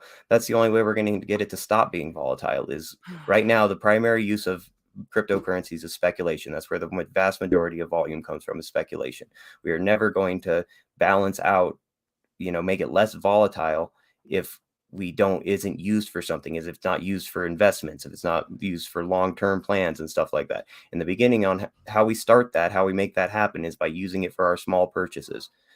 And there are loads of play. Pirate's quite a bit smaller than Monero, but we have a whole tons of merchants that accept stuff and buy t-shirts, coffee, all kinds of stuff. But Monero especially is accepted all over the place. And it just, Sam, I've if you heard some really believe in criticism of Monero. What criticism have I heard of Monero? well, it's nowhere. It's not as private as Pirate Chain. It has an anonymity set of 18, which means a simplified way of saying that it's mixed up with 18 other transactions. Yours is, whereas Pirate Chain has an anonymity set of over 1 million. So if you're listening to Pirate Chain, guys, they might, bash Monero a little bit and say Pirate's so much, more, which it technically is. But Monero also has the network effect. They're accepted more places and they are private. And the other big thing is this company called, what are they called? Chainalysis. They're a company that does blockchain analysis, and they work, with private companies, but they also work with governments and stuff like that. And a presentation they gave to the Italian FBI, basically, I don't know what they're called there, but the Italian law enforcement there, a presentation they gave got leaked, and in that presentation, they were claiming that they could crack Monero transactions with up to like 60%. They could up to 60% of Monero transactions they could trace to an identity, basically, and with 90% confidence. Does that make sense? But they have never proven they could do this. They've never posted code showing how they do this or anything, but they have made that claim and it was leaked. A lot of people say it was leaked on purpose and stuff like that to undermine Monero. But I don't know. I still haven't seen proof Monero's been broken or anything like that, but Monero's accepted everywhere. Even if it's not private to the government, at least it's private to everyone else. Me and you can't go see the Monero transactions, which makes it far superior to using Bitcoin. I'm not trying to hate on Bitcoin. I love Bitcoin, but I just think Monero and Pirate Chain are the next step in it. Let's answer JC's question. Would it be realistic for Bitcoin to be reformed at this point, or is it a lost cause? I don't know. I wouldn't call it a lost cause. A lot of people, if you listen to people in the Bitcoin Cash community and such, which there are lots of people in our circles that are hardcore Bitcoin Cash supporters, like Sal Mayweather and stuff like that. And they would say it's a lost cause and that it's been, hijacked by the establishment and stuff But like that that. makes it For some, that makes it the one thing that's gonna last. Like this, I would say my instinct tells me, and I've always felt this way, that Bitcoin was a stepping stone to a cashless society. And when you see that some people can trace it to say it really was a Rothschild project, and Satoshi was a Rothschild or whatever. Like yeah, there are definitely some unanswered questions when it goes back. So I assume that Bitcoin is the one that's going to last, and that either makes it like not make it inevitable or a lost cause at the same time. You know what I'm saying? yeah, Like, exactly. Like it what's the might be point a of great finance. crypto? Yeah, Yeah, exactly. What's the point of crypto if they're, KYCing us all using it and you can watch every right, transaction on the blockchain and be easily tracked and stuff. So right. yeah, it might like I don't know. I haven't given up faith on Bitcoin. There's lots of people. But the one thing that turns me like makes me question that is like there's lots of people involved in Bitcoin that are really, really smart guys that are very, very genuine, and most of them are Yes, like libertarians and anarchists and stuff like yeah. with us. But like most of the code is coming out of Bitcoin Core, which Bitcoin Core is just 5 developers, and most people just accept the code from Bitcoin Core and update their miners to run it just with no questions asked, basically. So and then there's this whole new drama with these things called ordinals, which are basically NFTs on the Bitcoin blockchain, which is the big debate in Bitcoin right now. That's I'd have to get kind of technical to explain that, but I'm not a fan of those. But I'm still gonna keep hope up for Bitcoin, but I just think Monero and Pirate Chain are just far more superior. It's closer to cash. It's digital cash. Okay, I have a couple of things. So, I would say I do agree with you about the Bitcoin people. Probably everybody I've run into, really personally, maybe a few like bigwigs, whatever, not, but mostly they do totally believe in it, and they're smart, way smarter than I am, really understand it. But there's also this underlying element that is just true and influences that, and it's the speculation arm of it. It really is primarily speculative still, and it's easy to be true believer when you have actually seen this thing, make 10,000 times what you put into it. It's a little hard to separate that out, I think, and I've got a few more things, but you can react to that if you want. That's why most people are involved in crypto. Most people are involved in crypto because they want to make a bunch of money because there's no other asset they could see that will give them 20x their investment, in a short period of time. But, that has happened in the past with crypto and they think it'll happen again in the future, whether it will or who knows, it could keep going up forever. I don't know. Yeah. But Okay. that's what most people are involved with it for. They're not involved with it for digital cash. And a lot of people just accept Bitcoin as this great thing and it's always going to be like it is now.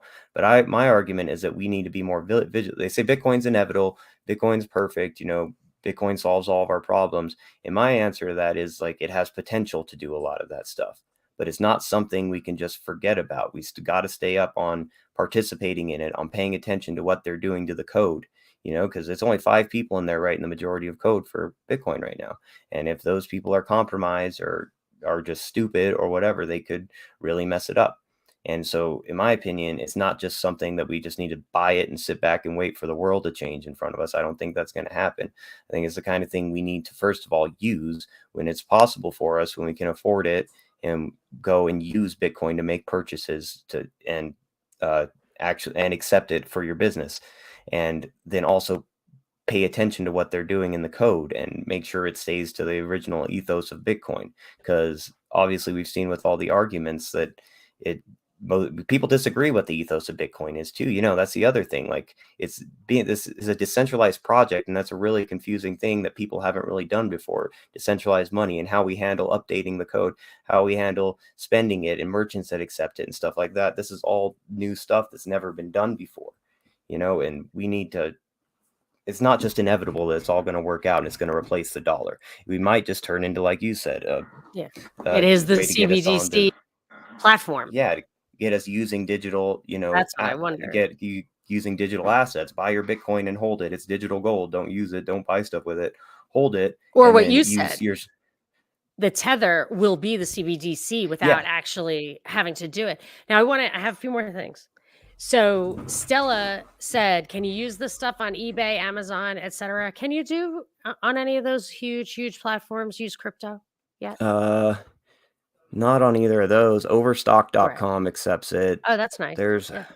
a few others. When I I mean, people want to start getting it actually using their crypto, my first suggestion is pay with your VPN with Monero. Because first of all, everybody should have a VPN, even if you're not trying to change where your IP is coming from. A VPN encrypts your network traffic, so you should be using one regardless.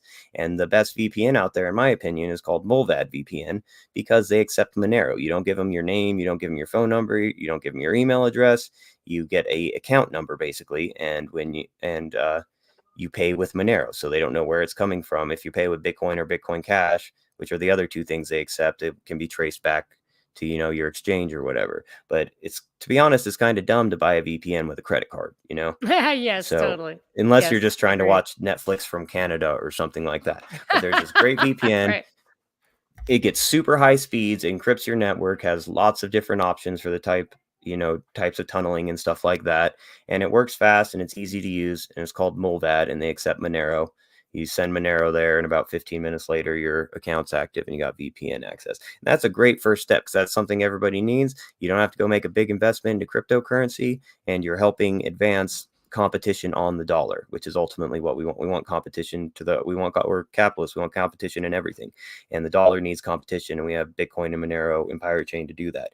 So if you really believe in wanting to escape the dollar and that digital currencies might be that future, then take a little time out of your day, take the extra step to buy something in crypto, go Google stores that accept Bitcoin, or meet people in person. There's people in my local farmer's market that sell stuff in Bitcoin. I didn't even need anything they sold, and I just bought some anyways because they were selling it Because in you want to Bitcoin. encourage. Yes, I do Yeah, stuff like that. That is good.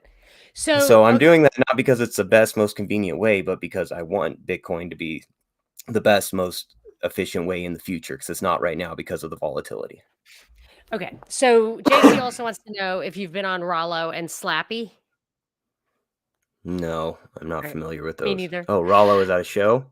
Yeah, I Yeah, think Rollo so. and Slappy show. Yeah. No, I haven't. I wouldn't mind Okay. going on. I enjoy doing Yeah. this. It's fun, right? Do you have a little more time? Because I did want to, there's a few more things I wanted to Yeah, just I have as much go. time as you need. I don't have Okay, plans great. tonight. Thank you. Thank you. Okay, so I do want to do some comments here, and then I want to get back to some SVB stuff that I had thought of ahead of time. I wanted to make sure that we got in. All right. So Jody says, I live in Australia, and people I know who have crypto have received a letter from the tax department that they know they are dabbling in crypto. So, I mean, the government's definitely alerted to it. Okay, let's see what else we've got here. So Jody yes, is the not the exchanges give you information. Sorry, I was just coughing. Yeah, The sorry, honey. exchanges give your information to tax collectors when they ask for it. So Stella is also from Australia. So we have two people down under listening. What the heck time is it? It's starting to get late, early. I don't know. It's hard with Australia because of Yeah, the I think date it's line. early over there. All right, no questions. All right, so I got too behind on the comments. All right, so I wanted to say a few things just to go back to the SVB.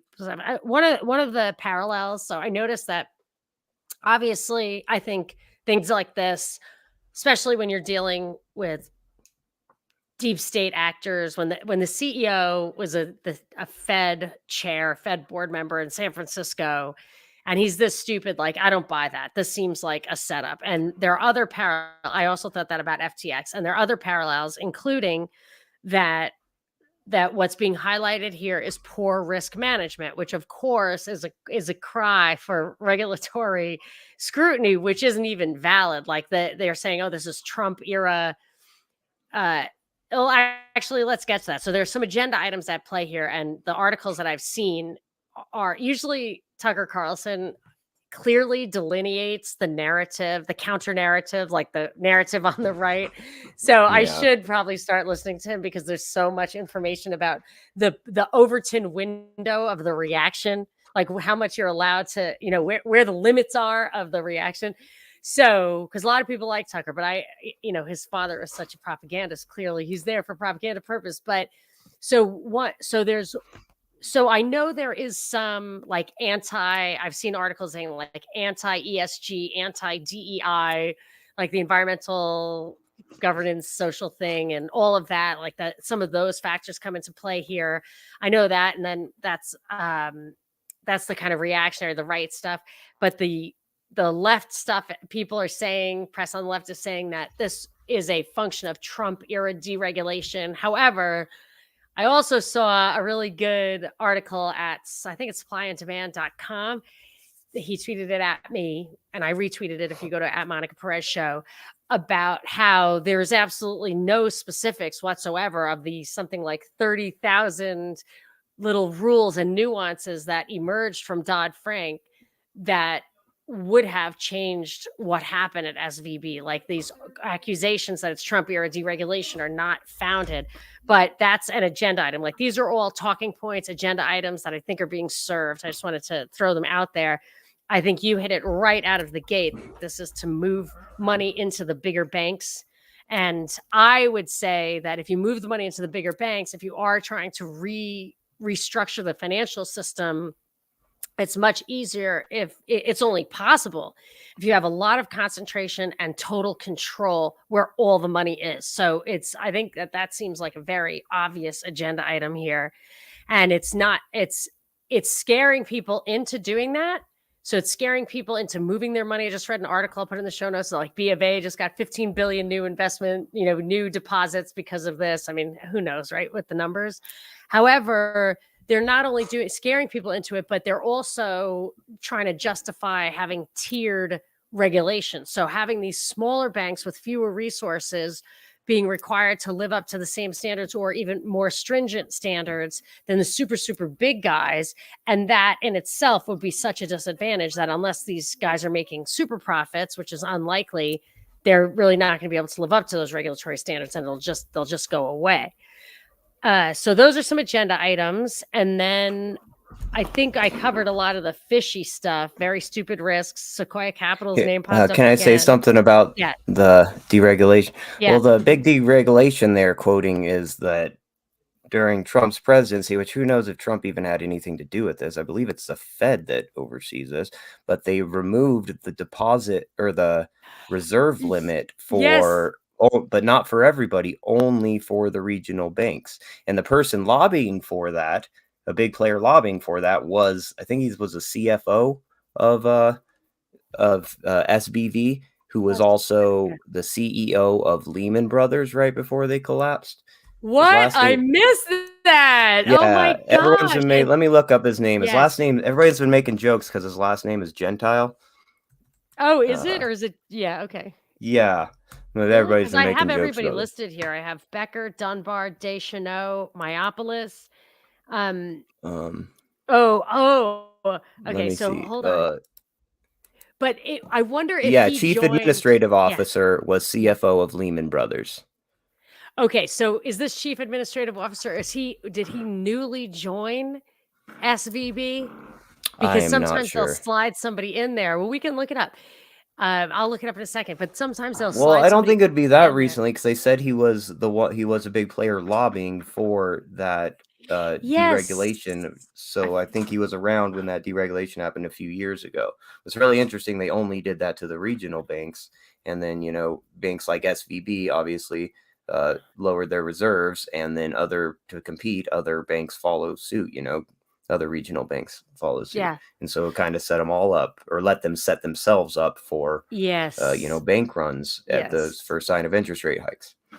And then I did also notice when I just clicked through on the Sequoia Capital thing, because that caught my interest, I saw one guy there, Roelof Botha, who's a South African guy, I think like the exact same age as Elon Musk, who invested with Elon Musk or was in on it with a PayPal or whatever.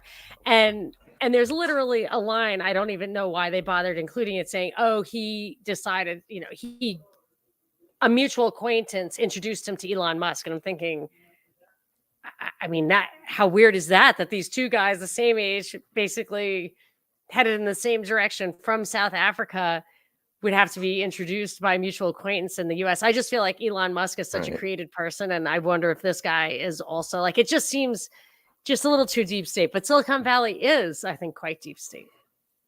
Yeah, they have all their roots, but Whitney Webb goes into that really, getting Oh, back to yes. Google and DARPA and stuff. Yeah, they are. Yes, yes. They are DARPA, basically, Yeah, Corbett did that in the beginning. Yeah, like it Oh, was yeah. just an outgrowth of Silicon Valley. Very well done. I don't know how these guys get that. I don't know how they do their research. I find it very difficult to get some of that super deep research. Do you have any tricks on super deep research?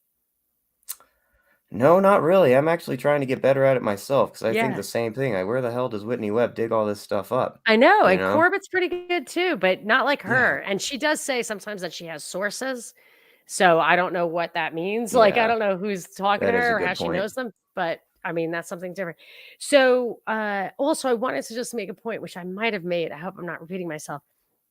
They talk about a lot about regulations. There was a quote from Robert Reich, who is just so bad on so many levels, that he said that it's time to admit that banks that take in deposits are public institutions that shouldn't gamble with those deposits.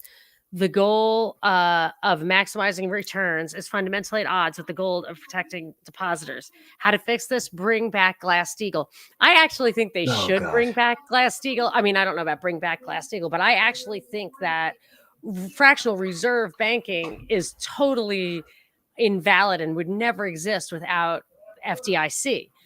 But because they Yeah, put not the to this reserve extent. requirement, yeah, they put the reserve requirement at 0. So you don't have to have any money in the bank doesn't have to have any deposits in order to make loans. None. It can just create money out of thin air, which is crazy. And people say Glass-Steagall should be like a cordoning off investment banks, but I think it's the commercial banks that need ring fencing. But in any case, or what the deposit banks. But what no one seems to understand, and I think if you've probably come across this in Mises and stuff, is the difference between a time deposit and a demand deposit. So in the beginning of banking, when you brought your money and you asked the banker to hold it for you, he would hold it for you in a box with your name on it, and you would pay him to do that. Or and then I think if you were on a crusade and went to the Middle East, he would have a guy on the other side. And if you had a letter from that guy saying he has my 100 coins, the guy in the Middle East would give the 100 coins to you and he'd send a note back with a Knights Templar or whatever. But that was a demand deposit, and that should cost you money. You shouldn't earn interest on a demand deposit where you're telling them to hold your money and you're going to come in and get it at any moment. Like that would be a run on the bank. And you would be invalid as a bank if you couldn't answer every single demand. But there's another kind of deposit which we don't even think about, but like a CD, it's a time deposit where you say, okay, I'm giving you this money, I'm not going to ask it back in the next 6 months, and if I do, you get to take a little bit off the top, which is it's a real deterrent. You're not going to have a run on the bank if people have to take that kind of a haircut. So a demand deposit, the bank pays you because it's taking that money and it's lending it out. And the longer you let it keep that money, the longer it can make a loan and the more money it's going to make. So that is a sound banking. You don't really need this other stuff. You just need people even just to understand that. And you wouldn't even need FDIC then. Yeah, you wouldn't need it at all because banks would advertise their products. You could have accounts that are split. Half of it's available on demand, other half, you get promised in the future, and people could do their own research and get clear answers from the bank on where their money is going, rather than just being deposited under the impression that you could pull it out anytime you want, because you can't. And it's actually in the terms of service, if you read it, that you can't pull it out anytime. You're giving the bank your money, and so it's really not necessary. But yeah, people would have to pay for banking, which you should pay for banking. There's a reason you're not paying for banking, because you're the product. They're taking advantage of you. Just like anything you don't pay for, nothing's free. And if you think about it, people getting like less than 1% on their savings account for like for a long time now. What's 1% on somebody who's got $50,000 in the bank, $500? I'd much rather, if Yeah. I have $50,000 in the bank, I'd rather pay $500 a year just to make it sure it's secure and that it's there when I need it, rather than get $500 a year and, hopefully there's no bank run. But they don't let, banks compete with these different products. You could have lots of fractional reserve banks. They just got to be honest about it and compete against the ones who are not, Yes, and I they totally could agree. still and they wouldn't really call it a bank, they call it an investment arm or something, investment firm. Yes. the guarantees are the moral hazard. The Yeah. guarantees that you just keep. So Byron's saying CD early withdrawals essentially don't exist when we are at the lows in interest rates because the penalty is usually a portion of the interest owed. I'm not following it, but I'll have to mull that over. Byron starts at a higher level. Do you understand what he's saying? Let me reread it. Don't exist when we're at the lowest in interest rate because of. Oh, okay. He's just saying that you'll get a penalty if you close out your CD, if you withdraw your CD earlier, but the interest rate is so low it won't cover that penalty. So you'll just be. Oh, I see what you're saying. Won't cover. Right. Early Yeah. is just 6 months, then it's not much of a deterrent. Yeah. So and you those don't. That's perverse why, incentives, it's hard to. We really want to emphasize like how significant those incentives like FDIC are and how they make these banks create bubbles that eventually pop and affect everybody, and how it makes so an individual bank who's doing sketchy things and making stupid investments, everybody that holds dollars in the entire world or uses dollars gets to bail that bank off the hook. And so it just makes their risk ceiling go so much higher just by having it there. It does not bring it down. A lot of people argue that it brings the risk ceiling down. It absolutely does not. It shoots it sky high. And right, absolutely. So Byron's saying if the rate on a CD is less than 1%, which it was, and early withdrawal penalty is 6 months, and it's not much of a deterrent. Yes, and I would also say that I never even bothered opening a CD when interest rates were so low because it wasn't worth the time to go that extra or any kind of penalty. Now they could give you a penalty where it gets you into negative interest rate territory because then you're converting it to a demand deposit, which should have negative interest rates. So people are like, you can't have negative interest rates. You absolutely can if you're asking them to hold the money for you and not lend it out, or to hold 50, like you were saying, half and half. That is also possible. Okay, so I wanted to ask you if this says that Corbett's done actual episodes on the fundamentals of researching, and I will look into that. I think I know the fundamentals, and I'm just wondering like how they break through those barriers to get to stuff that isn't that is behind those walls. Like I remember February 14th, 2018, the internet basically shut down and I could no longer do my research for my show. I was going to do the Parkland thing and I just couldn't do it. It was completely shut. Like it wasn't shut down, but it was, I mean, it was just completely censored overnight. Like there was absolutely no crowdsourcing on the internet anymore. And I just wonder how these guys get through that. But JC, thank you. And if you know what, you know where to reach me, MonicaPerezShow@gmail.com. If you can find one of those episodes, I would really like it. And I'll listen to it. Hopefully it'll help me break through that barrier. But Daniel, I want to know, sounds like your house has experiencing activity, which I love to hear. And I'm not going to interfere with it. So tell me if there's anything that we left off that you want to tell people. I'm sorry, I didn't realize you could hear that. That's totally fine. I love it. It's life, always man. family coming in and out of here. Great. That's family. Normally my dogs are barking by now, so I usually can't do more than 90 minutes. So go ahead. So what is there anything that you think we left off? Is there anything we should watch out for? I know Byron was like, wait, like I've heard this from other people too. Credit Suisse looks like it's kind of, I don't know. Like, do you think there's going to be? Is this the beginning of like the market was way down today? Like, do you think that Big T, whoever's behind this, because I totally think it's like, the Fed guy, the guy from the Fed of San Francisco is the spearhead here on this catastrophe. Are they manufacturing a real crisis? And Byron, I'd like to know your opinion too. But yeah, Daniel, go. I can't help but feel, it does feel like this is this is the beginning of a crisis, but I guess you never really know. A lot of things have seemed like a crisis over the last few years though. And like, man, when they shut down the markets during COVID, like I thought everything was done. And holy cow, it went on the strongest bull run I've ever seen in my life. Everything just shot up. It was insane. And I'm like, what is happening? Nobody, but I mean, then looking back, it's like, oh, of course it's obvious because the majority of our demand, the majority of our growth is fueled by cheap money. And they just created more cheap money than they ever had before. So then looking back, it's like, duh, of course the market's going to shoot straight up. I know my investment, we just like went in the black. We're always in the red, always in the red. We just went in the black and like the entire world's falling apart. And I was like, what the hell? And I knew that COVID thing was going to be 18 months. Like people didn't, but I had seen that Event 201 stuff. And the investment guy said, oh, the market's going to go bananas. Like, look at how much money the Fed's putting in. And I just couldn't get my mind around it. And I like, that's the kind of that's a kind of basic relationship I feel like I should understand as somebody who reads the Yeah. Mises stuff too. So Byron points out, and this is a good point, what should be the case is that deposits that are above the FDIC minimum are unsecured, then that is just an unsecured loan to the bank, and the interest rate should be greater than or equal to what the bank is paying on debentures, which is true because you're just taking the risk of the bank. And I mean, probably greater. The interest rate should probably be greater because you're going to probably be behind their big creditors.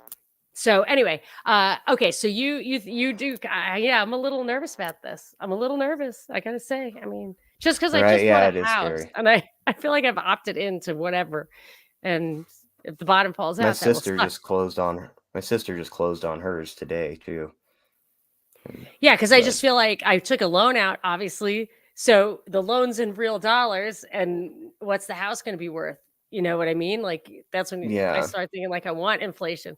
So Byron says they're either manufacturing a crisis or they are using a naturally occurring crisis as an excuse to exert more control. I would say I would say they are manufacturing a crisis for sure.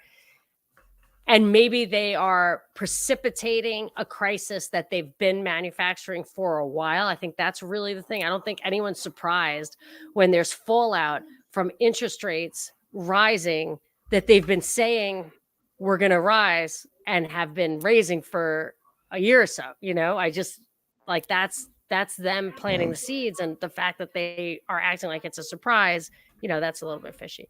Stella agrees with Byron. Okay, Daniel, what else? What else you got? Well, in closing, I guess I just want to point out a lot of people are saying like this is the most bullish thing in the world for Bitcoin. I don't like commenting on price or speculation of any crypto asset. I just want to remind people that, you know, it's like these stable coins do lose their banking. Like that's where all the crypto volume is coming from. And that has to, you know, that has to have an effect on the crypto industry. And what I would look out for is I'm interested to see if there is bank runs, broader bank contagion, and we see bank runs on lots of banks.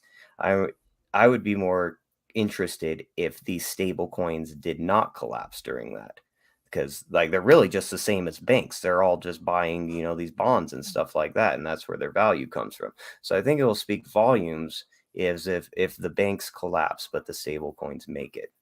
And we don't see the balance sheets of the state. Like you don't see Tether's balance sheet, but you see Circles. Is that You see correct? Circles, yeah, Circle's more open about theirs, but But you don't Tether's see Tether. So they tell you stuff. You can just go, well, they keep most of their banking partners quiet, and then they say some of the assets they're invested in, but they don't prove it in any way. They don't have audits or anything. It's just say, oh, listen to this is what we have, but we're not telling you where we have it, basically. okay, I'm not gonna let you go because I have to finish this with Byron.